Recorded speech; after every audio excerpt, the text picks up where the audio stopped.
Hey guys, it's Rahul, and welcome back to the gym.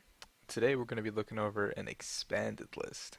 I know most of you guys care about standard more than anything, but Arizona Regionals is just around the corner. It's about less than 2 weeks away, so I'm going to be putting my focus on expanded decks for the next couple of weeks just to help you guys who are going to Arizona prepare a little better.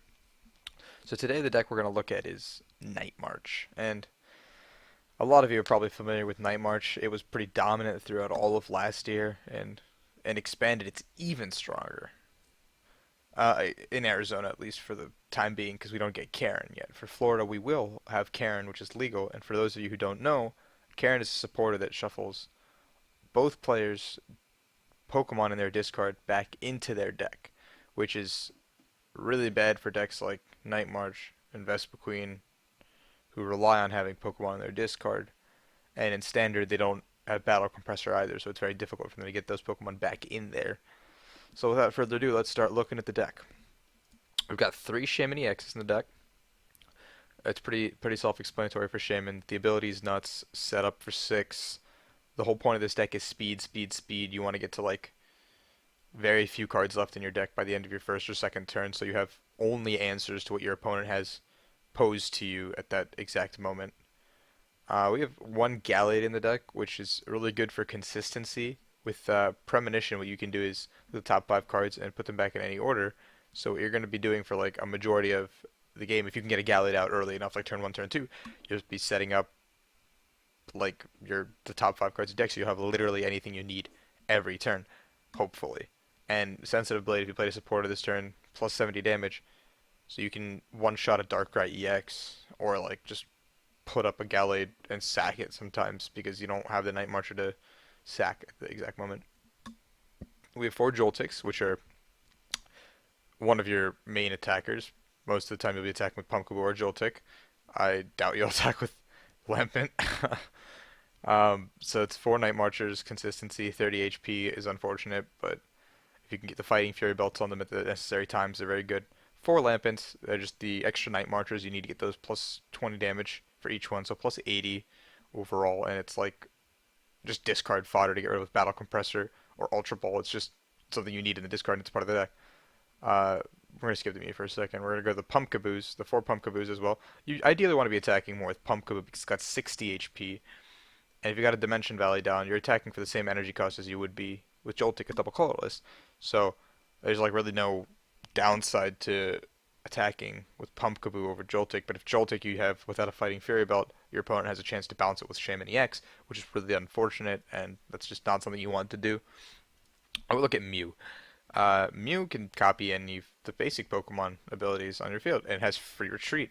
The free retreat is awesome at a deck like this, where everything has retreat and you play very little energy. So what Mew can do is substitute in and copy either of your Night Marcher's attacks, and just take prizes without you losing a Night Marcher on the field, which is sometimes an issue with this deck when you're getting to the late game and you only have one Night Marcher on the field, and your opponent can late game end you, and you could potentially be left in a situation where you don't have a Night Marcher for the following turn, and you have to dig for it off that end. So let's get into some of the trainers in the deck, which makes it run and run so fast. We've got 3 Acrobike. Ideally, just a top 2 cards. Discarding cards in this deck is great. You're playing out of your discard most of the time with Puzzles of Time, Battle Compressors, VS Seekers, etc. You're more than likely playing out of your discard than you are your deck, so you want to get as much stuff in the discard as you can. Not valuable resources like VS Seekers, of course, but like your supporters and stuff like that, so you can keep cycling and keep getting what you need at that exact moment during the game. And it also helps like draw early game and stuff like that. 4 Battle Compressors, really staple in decks like this where you're trying to get Pokemon in the discard. Opening a Battle Compressor can get you like 2 Lampents and a supporter in the discard, or like a Lampent, a supporter, and a Gallade in the discard. And just early Battle Compressors will help you thin out your deck of cards you won't need in matchups. Like Lampent's a dead card, Gallade's a dead card, Maxies, like some supporters are dead cards. You want to have them in the discard so you can access them when you need them. It'll just help it going. And sometimes if you get enough Battle Compressors on your early turns and you're hitting hard enough, you could potentially one-shot a EX Pokemon with over 180 HP on your first or second turn with the Night Marchers that you have at your disposal. one of the most vital cards in this deck is Puzzle of Time. You play 4 because Puzzle of Time lets you look the bottom put play 2 and get any 2 cards from your discard pile into your hand, which is insanely strong. Like it's nuts. You can get anything like a Night Marcher, a DCE, a supporter, your town map back. I don't know your life. Oh yeah, and life dew is so good. So you can get 2 more life dews back potentially. So you could have 3 life dews in one game, which is absolutely nuts. That should never happen. You play 1 Tool Scrapper to deal with pesky things like opposing life dews, opposing fighting Fury Belts, Float Stones, whatever, Spirit Links, who knows. There's tools in Expanded, and it's just annoying to deal with ace specs like Rock Guard. Um, Town Map will help you play with your prizes to know what you need to take, when you need to take it. With 1 life due, you play a lot of 1-ofs in this deck, so having something crucial prized is more likely than not it will happen. And with Town Map, you'll be able to take a couple of early prizes, so you'll be able to take exactly what you need and work from there most of the time. Because once you get to the late game, this deck is very good at just pushing it to the end. You play 4 Trainer's Mills, pure consistency, just to get what you need early game. Ultra Balls, VS Seekers, Battle Compressors. And with Trainer Mills, you're also thinning out your deck / thinning out cards in your hand, making it easier to max these Gallade. You play 4 Ultra Balls, which is pretty explanatory. You get Night Marchers, get Pokemon in the discard especially, get the Shamans, keep drawing. Simple. 4 VS Seekers, same concept, to get the supporters in the discard and then use them. Reuse whatever supporter you need for that exact moment, the niche supporter, whatever. 1 Hex Maniac. Hex is really strong and expanded because there's a lot of abilities that like to be played. If you go first, set up your entire field in Hex, you could be putting your opponent in a position where they have to rely on Shaman to do something, and they just can't, and they'll lose the game right then and there. Notable abilities are like Archeops is one, but you don't really care about Archeops. Um, there's like Verzian's Verdant Wind. It's another one, but it's not really important to this deck. Bats is a big one, like Crobat, Golbat.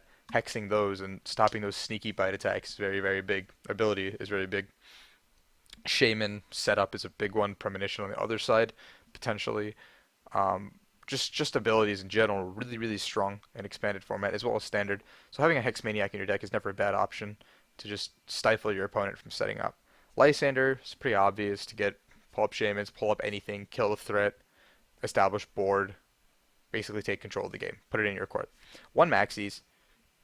You only play 1 Gallade. There's no reason to play more Maxis. If you played like maybe 2 Gallade, maybe 2 Maxis would be necessary. But like with only 1 Maxis and 1 Gallade, you're flying through your deck, so you'll be able to hit it pretty frequently. About 70%, I'd say, 60 to 70. 1N, late game disruption. Sometimes you have like a hand of like 3 DCEs that you don't want to Sycamore or Juniper, and you have to N in some situations. And N is like just really strong overall to when you get to the late game. 2 Juniper, it's your more or less draw supporter in the deck. Only like real draw supporter, so you play 2 as opposed to the other supporters, because having 1 prize is pretty likely, having 2 prizes is pretty unlikely. But you can rely on Shaman for the most part to draw through your deck, and you have Acrobikes and Males and Ultra Balls and Compressors and yada yada. You have everything together. Like more than a third of your deck is dedicated to drawing. So you should never be afraid of drawing dead with this deck. But it happens sometimes. Teammates is a really good card because you can get, say you're holding a puzzle, you get teammates, you get another puzzle, or you have no puzzles, you can teammate, get 2 puzzles, teammates for a DCE, for a Night Marcher, for a Life Dew, whatever you need at that moment. Teammates is so strong in a deck that plays puzzles like this. 3-Dimension Valley, you need it to attack with Pumpkaboo. You don't always want to be attacking with Joltik. You want to attack with Pumpkaboo a lot too. So Dimension Valley is your staple stadium of choice here. 2 Fighting Fury Belts, put it on a Pumpkaboo, put it on a Joltik, make them stronger, make them last through like flimsy attacks, I guess. For like a baby Evital, for example, from like a Shaman bounce, something like that. 1 Float Stone, you can put it on your Gallade, you can put it on your Shamans, or anything really. It's just an extra retreater is really nice in the deck. Like you already have the Mew, which is super awesome to have, but like having a secondary retreater is also really good. Like you open a Pumpkaboo, don't hit your Stadium, hit the Float Stone, hit the DCE, you go into the Joltik, do a lot of damage. It's just like a nice backup to have. You also have Life Dew, which is the A spec in this deck. In expanded format, A specs are legal, so you get 1 A spec in your deck. And Life Dew is so good. If the Pokemon this card is attached to is knocked out, your opponent takes 1 fewer prize card, And almost everything in our deck, all of our attackers, are one prize attackers. So when your opponent knocks out the Pokemon, they take 0 prize cards, which is nuts. And now imagine doing that again with a Puzzle of Time. Your opponent's knocked out 3 of your Pokemon and hasn't taken a single prize with Life Dew, which is absolutely insane. So the card is nuts. You're forcing your opponent to take 7, even 8 prize cards. So even if you just start off slow, even if you're exchanging poorly, Life Dew will almost always put the exchanges in your favor. The energy counts for DCE because simply put, you don't need anything else in this deck. Maybe one basic energy if needed, but like for the Mew. But most of the time, you can kind of just like float it with 4 DCEs, speed, speed, speed. Just get that DCE on there, attack, you're golden. Um, that's pretty much it. The deck like runs itself. It's a very very good deck in my opinion going into Arizona. It counters Evital really well. It deals with Vespiquen Flareon very strongly. Groudon could be a little bit of a problem, but Trevenant again is also a problem. But if you go first, you can kind of set up, get there. I don't know if any of those are anything other than that are really a big deck to consider going into Arizona. Mega Rayquaza should be a free win for you. Just it's a strong deck, and with Karen coming out very shortly, this is probably the last tournament it'll see some sort of play in the expanded format.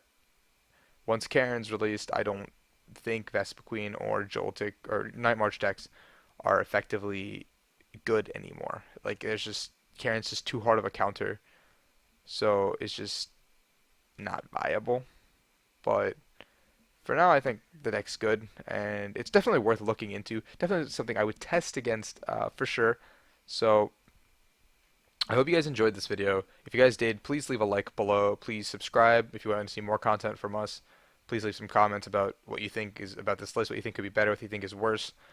Um, this isn't like the expanded format hasn't changed much since the last set of regionals, so this is in fact Connor Finton's regionals winning list. So if you want some accolades or credits behind it, it is a deck that has won a regionals. So it's not like just a list I threw together and just wanted to show you guys. But it is a list that has won a regionals. If you're Giratina a lot in your area, play a Pokemon Ranger. But I don't think Giratina is viable and expanded very much. So thank you guys for watching. This is Rahul again with the Chaos Gym. Please be sure to subscribe. Be sure to like the video. Leave a comment. Follow us on Twitch. We'll be streaming on Sundays, almost every Sunday at 2. And hopefully we'll see you guys in Orlando Regionals in about a month. Thank you so much.